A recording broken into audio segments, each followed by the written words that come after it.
Well, Jim, before we wrap up all the CM Punk talk, one more thing, because one of the stories that came out this past week was that Tony Khan wanted CM Punk and Chris Jericho to sit down and talk, hash things out, and find out if there's any way either they can work together or just coexist together.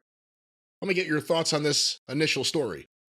Well, and I believe that because if you're Tony Khan and your bright-eyed, bushy-tailed, lollipop guild won't work with your biggest star, then who are you going to get to work with your biggest star? Well, the next guy with the next biggest name is Chris Jericho.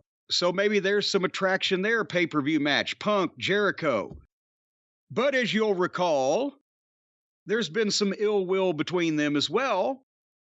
Not only, I think, there's some issues stemming back to when they were in the WWE, but more specifically, as soon as this whole thing happened in September, Jericho immediately tried to side with the kids because, hey, fellow kids, he's become a kid himself. He wanted Punk fired, and then he called him a cancer. Yeah, cancer. And you got to be fired. You got to go because he was the Punk being there was the guy that was keeping Jericho from being the biggest name. And Punk being there was the guy that was keeping Jericho from not only having the pick of all of the top baby faces that he could work with and drink the adrenochrome of and sap the strength of, but also he could never be in the position. And now he's got a 10-year contract. Because he was right there to help pick up the pieces and pat Tony on the back and say, don't worry, Tony, Punk screwed you around, but I'll always be here, as long as you pay me millions of dollars a year, for the next 10 years until I'm 60-something. I'll be here for you. And just make sure you pay me more then than you do now. So now if Tony is thinking, hey, okay, I'm going to bring Punk back, can't have him against the EVPs, so maybe Punk and Jericho, well, but now there's trouble. But Jericho, being as he's been in the real wrestling business, and ego means more to him than feelings, and if he gets in the main event with Punk at a stadium show that might also draw one of the bigger gates on pay-per-view that they will ever have, well, that would just be lovely because all the attention would be on Chris Jericho.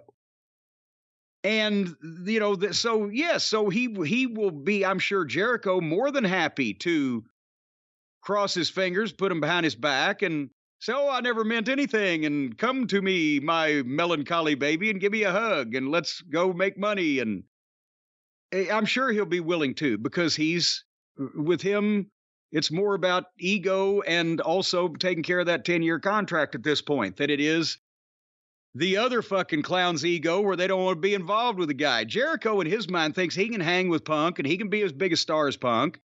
And that might be just wonderful, but I don't know. This might be one of those things. Does Punk think he needs to work with Jericho at this point? So that might be some convincing on that side, but I'm sure Jericho would be all for it. See, here's the thing.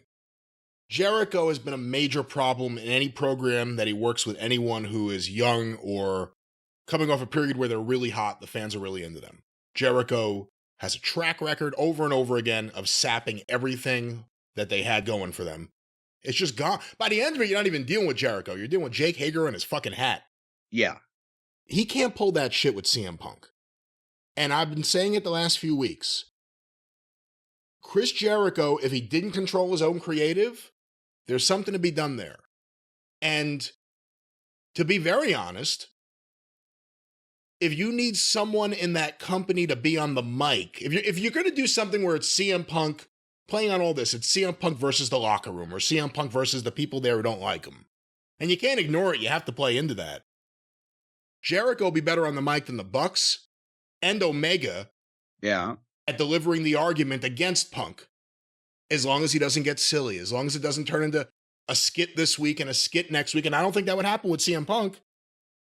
But it would benefit Jericho, sure.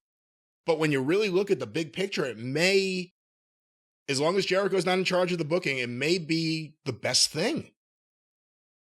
But now think about this also, because they've still never told anybody on television where all those guys went or where Punk has That's been true. since. That's actually a very good point. That's So very true. thankfully for them, the entire AEW audience that they have lived their life on the internet and is smart. And I will actually know we proved that when we got eyewitness reports from a couple of the tapings a few weeks after the media scrum. They didn't know why Punk wasn't there. So even their entire audience is not plugged into the internet.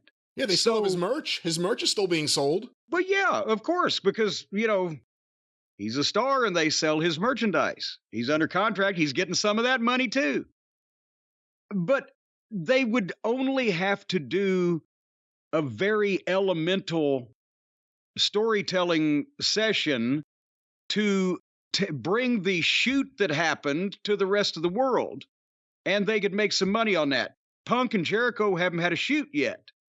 And so while their promos would be wonderful against each other, and it is two big names, still the intrigue of they might really have a fight. And I know Jericho leg dived Goldberg one time or whatever, but do you think he don't want to fight at this stage of his life? I don't blame him. I don't think Punk really wants to fight either, so they're not going to get in a shoot in the middle of the ring. But some people may still believe that it'd be too good of an opportunity to pass up for Punk to just ground and pound one of the Jacksons into a fucking pile of jelly and might just lose himself and do that. I'd pay double for that pay-per-view. But we'll see. We'll see what happens. But they got to tell some kind of story anyway when all these people come back and get involved with each other if they do. A Twitter account, The Pro Wrestling World, tweeted out yesterday, Chris Jericho, and they tagged him, correct me if I'm wrong, but you've always been willing to work with everyone, and you always do what's best for business. People are foolish to suggest otherwise, and as a picture of Jericho next to CM Punk on commentary on Rampage, Jericho responded, not everyone. So what do you think of that? He's willing to work with everyone. Here's a picture of him and Punk, and he responds, quote tweets it, not everyone.